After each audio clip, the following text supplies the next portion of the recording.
కాంగ్రెస్ మేనిఫెస్టోలో 3 సూత్రాలు. ఎంఎస్పీ, కులగణన, ఉద్యోగ ఖాళీల భర్తీ, వచ్చే లోక్సభ ఎన్నికల్లో కీలక అంశాలపై హైకమాండ్ దృష్టి. ఇది క్లారిటీ. కాంగ్రెస్ పార్టీకి ఓటు వేయండి, కాంగ్రెస్ పార్టీని గెలిపించాలని నేను చెప్తలేను, కానీ ఈ 100 కథలు ఎప్పుడు కన్నా క్లియర్గా ఎంఎస్పీ, మేము రైతులకు కనీస మద్దతు ధరను మేము ఇస్తాము, మేము అధికారంలోకి వస్తే ఎంఎస్పీని అమలు చేస్తాం. ఎంఎస్పీ అంటేనే కనీస మద్దతు ధర. రైతులు ఈరోజు ఢిల్లీలో, హర్యానాలో, పంజాబ్లో వీళ్ళందరూ రైతులు ఏ ఉద్యమం అయితే చేస్తున్నారో, మేము పండించినటువంటి పంటకి కనీస మద్దతు ధర ఉండాలి. మేము 1000 రూపాయలకు అమ్మినటువంటి వడ్లకి మీరు 5000 రూపాయల బియ్యం ఎట్లా చేస్తారు? కాబట్టి మాకు మద్దతు ధర ఇవ్వాలి. మేము పండించేటువంటి పంటకు కనీస మద్దతు ధర లేకపోతే మేము పంట పండించి ఉపయోగం లేకుండా పోతుందని చెప్పేసి ఆ ఉద్యమం చేస్తున్న రైతులకు క్లారిటీ ఇచ్చారు. కేవలం ఉద్యమం చేసే రైతులు కాదు, దేశవ్యాప్తంగా ఉండేటువంటి రైతులందరికీ ఒకటే విషయము, నరేంద్ర మోడీ అధికారం పోయి కాంగ్రెస్ ప్రభుత్వం అధికారంలోకి వస్తే కనీస మద్దతు ధరను మేము ఇస్తాము అని చెప్తున్నారు. రెండవది, కులగణన చేస్తాం. దేశవ్యాప్తంగా కులగణన చేసి ఎస్సీ, ఎస్టీ, బీసీ, మైనార్టీలు ఎవరైతే ఉందో వాళ్ళ జనాభా దామాషా ప్రకారంగా వాళ్ళకి రిజర్వేషన్ కల్పిస్తాము. దాంతోపాటు ఏ రిజర్వేషన్ పెంచాల్సిన అవసరం ఉందో, ఏ రిజర్వేషన్ తగ్గించాల్సిన అవసరం ఉందో కూడా మేము చూస్తామని చెప్పేసి ఈరోజు కులగణన సందర్భంగా వాళ్ళు చెప్తా ఉన్నారు. దాంతోపాటు ఉద్యోగాల ఖాళీల భర్తీ అని అంటే నరేంద్ర మోడీ అధికారంలోకి వచ్చిన తర్వాత ఏం చేసిండయ్యా అంటే మొత్తం ప్రభుత్వ విద్యా వ్యవస్థను, ప్రభుత్వ ఉద్యోగ రంగ వ్యవస్థను అన్నిటినీ నాశనం చేసి ఈరోజు ప్రైవేటు పరం చేసేటువంటి ప్రయత్నం చేసిండు. మరి ఖాళీగా ఉన్నటువంటి సెంట్రల్ యూనివర్సిటీలో కానీ, సెంట్రల్ డిపార్ట్మెంట్లో కానీ ఎక్కడ ఖాళీ ఉన్న ఉద్యోగాలకు సంబంధించిన విషయంలో ఉద్యోగాలు వేసింది లేదు. మరి 2 కోట్ల ఉద్యోగాలు ఇస్తా అని చెప్పేసి నరేంద్ర మోడీ బహిరంగంగా నన్ను మాట్లాడి ఇప్పటి వరకు పూర్తిగా 10 ఏళ్ల కాలంలో ఎక్కడ కూడా 2 కోట్ల ఉద్యోగాలు వేసినటువంటి పాపాన పోలేదు. కాబట్టి మరి కాంగ్రెస్ ప్రభుత్వం అధికారంలోకి వచ్చేదంటే మేము కేంద్రంలో ఉన్నటువంటి ఉద్యోగాల ఖాళీలన్నింటినీ భర్తీ చేస్తాము అని చెప్పేసి వాళ్ళు కన్ఫర్మ్ చేస్తున్నారు.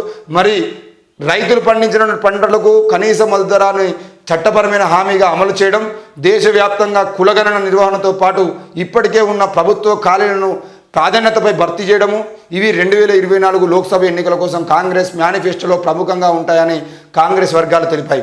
చివరి దశలో ఉన్న ముసాయిదా మేనిఫెస్టోపై చర్చించేందుకు కేంద్ర ఆర్థిక శాఖ మాజీ మంత్రి పి. చిదంబరం నేతృత్వంలోని పార్టీ మేనిఫెస్టో కమిటీ సోమవారం సమావేశం కానుంది. రాహుల్ గాంధీ నేతృత్వంలోని భారత్ జోడో న్యాయయాత్ర గత 2 నెలలుగా హైలైట్ చేస్తున్న యువత, మహిళలు, రైతులు, కార్మికులు భాగీదారులతో కూడిన పంచన్యాయ్ 5 న్యాయస్తంభాలపై మేనిఫెస్టో దృష్టి సారిస్తుందని పార్టీ సీనియర్ నాయకుడు ఒకరు శనివారం చెప్పారు. దేశవ్యాప్తంగా కులగణన సంఖ్యకు అనుగుణంగా ఒక వర్గానికి హక్కులు కల్పిస్తామని హామీ ఇవ్వడం కూడా మనకు కనబడుతూ ఉంది. ఏది ఏమైనా కూడా ఈరోజు యువత, మహిళలు, రైతులు, కార్మికులు ఎవరైతే ఉన్నారో వీళ్ళందరికీ కూడా సముచిత న్యాయము, భవిష్యత్తులో వాళ్ళకి కావాల్సినటువంటి వస్తువులు, సౌకర్యాలు కల్పించే విధంగా మేము చూస్తామని చెప్పి చెప్తున్నారు. వాళ్ళకు కావాల్సినటువంటి హక్కులు కానీ లేదంటే వాళ్ళు కోరుకుంటున్నటువంటి రీతిలో మేము పాలన కొనసాగిస్తామని చెప్పేసి కాంగ్రెస్ పార్టీ చెబుతూ ఉంది. మరి కాంగ్రెస్ పార్టీ 3 ఎజెండాలో మెయిన్ ఎజెండా అంటున్నది. 3 ఎజెండాలు. ఒకటి, ఎంఎస్పీ కనీస మద్దతు ధర ప్రకటిస్తాం, కులగణన చేస్తాం, కేంద్రంలో ఉన్నటువంటి ఉద్యోగ ఖాళీలన్నింటినీ భర్తీ చేస్తామని చెప్తా ఉంది. మరి నరేంద్ర మోడీ ఏమో నేను రామ మందిరం కట్టుడు అయిపోయింది, ఇప్పుడు కృష్ణ మందిరం కడతా, నాకు ఒకటి ఏరియా అంటున్నాడు. 10 ఏళ్ల పాటు ఆయన చేసిన అభివృద్ధి ఏంది అని అంటే రామ మందిరం ఒక్కటి కట్టడం మాత్రమే ఆయన చేసిండు. మిగతా ఏం చేయలే. ఆయన చేసిన ప్రతి పని వెనకాల జనాలు చచ్చారు. ఈరోజు రామ మందిరం వెనకాల కూడా మరి అక్కడ ఎన్ని ఇళ్ళు కూలగొట్టిరు, ఎంతమంది ముస్లింలను ఇబ్బందులు పెట్టిరు ఏంది అనేది మొత్తం రిపోర్ట్ ఉన్నది.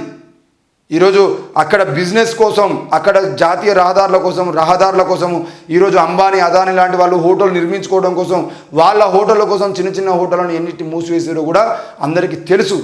మీరు కావాలంటే ఆ అయోధ్యకి వెళ్ళి చూడండి, ఎంత దారుణమైనటువంటి పరిస్థితుల్లో అయోధ్యలో ఈరోజు ముస్లింలు కానీ, హిందువులు కానీ, పేదలు బతుకుతున్నారో మనకు అర్థమైపోతుంది. ఇక పారిశ్రామికవేత్తలకు ప్రోత్సాహకాలు, పరిశ్రమలకు సింగిల్ విండో అనుమతులు, ఉప ముఖ్యమంత్రి బట్టి మల్లు విక్రమార్క. తెలంగాణలో పట్టుబడులు పెట్టేటువంటి పారిశ్రామికవేత్తలకు కాంగ్రెస్ ప్రభుత్వంలో రాయితీలతో పాటు పూర్తి సహకారం అందిస్తుందని ఉప ముఖ్యమంత్రి చెప్పారు.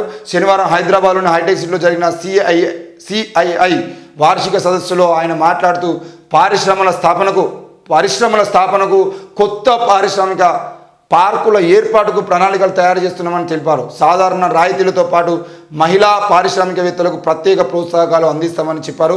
పాల ఉత్పత్తి వినియోగానికి మధ్య భారీ వ్యత్యాసం ఉందని దాన్ని పూడ్చేందుకు ముందుకు రావాలని పిలుపునిచ్చారు.